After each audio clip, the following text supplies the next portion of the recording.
আসসালামু আলাইকুম। ACI animal জেনেটিক্সে আপনাকে সবাই স্বাগতম। আপনারা দেখছেন একটা খামারিতে দুইটা বাছুর আসছে, এটা যমজ।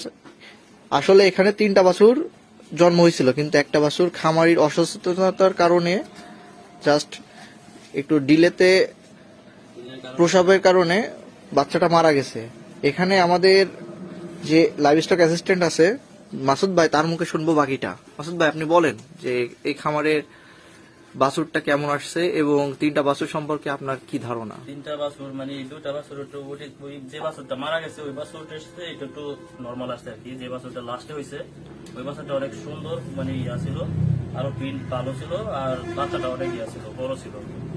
হ্যাঁ, মানে দুইটা জলে, মানে একটা জলে ছিল একটা বাছুর, আর একটা জলে ছিল দুইটা বাছুর। এই দুইটা ছিল এক জলের ভিতরে, আর ওই বাছুরটা ছিল একটা জলের ভিতরে। বাছুরটা অনেক সুন্দর ছিল। একটা বাছুর হয়েছিল 11টার সময় রাত। খামারি আমাদের জানা নেই, যদি জানাইতো তাহলে এই বাচ্চা আমরা সুন্দরভাবে সুস্থভাবে মানে ইয়ে করতে পারতাম, ডেলিভারিটা বাচ্চা তিনটি বাঁচাইতে পারতাম। আচ্ছা, কিন্তু যেই কারণে আমাদের বলে নাই, একটা 11টার সময় রাত হয়েছে, আর একটা পেন উঠছে, পরে 12টার সময় একটা বাচ্চা হয়েছে। তারপরে ওনারা মানে চেক করে নেয়, রিচেক করে নেয়। তো রাত 2টার দিকে আরেকটা বাচ্চা মানে কাছাকাছি চলে আসছে, কিন্তু যখন লেট হয়ে গেছে এই কারণে বাচ্চাটা ভিতর থেকে নাটটা ছিঁড়ে গেছিল, যে কারণে বাচ্চাটা আপনার মারা গেছে। তিনটাই আশা ছিল যে তিনটা বাচ্চা যদি হইতো তাহলে মানে আমার একটা রেকর্ড থাকতো যে আমার মানে আসলে আমরা যতদিন কাজ করতেছি এই তিনটা বাচ্চা আপনার এখানে এই ফার্মে রামবু 10 প্রথম দেখলাম। আপনি বুলের নাম্বারটা আবার বলেন।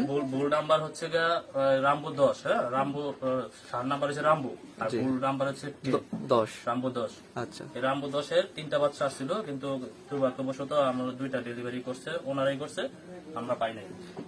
এই কারণে এই দুটা বাচ্চা আসছে, এই দুটা বাচ্চা অনেক সুন্দর আসছে। আচ্ছা, এখন আমরা খামারির কাছ থেকে শুনবো তার অভিব্যক্তি। আচ্ছা, তিনটা বাচ্চা জন্মদানকারী গাভীটা হলো আমাদের সামনে দেখতে পাচ্ছেন আপনারা। এই গাভী থেকে তিনটা বাচ্চা প্রসব হয়েছিল, দুর্ভাগ্যজনকভাবে একটা বাচ্চা মারা গেছে। ধন্যবাদ।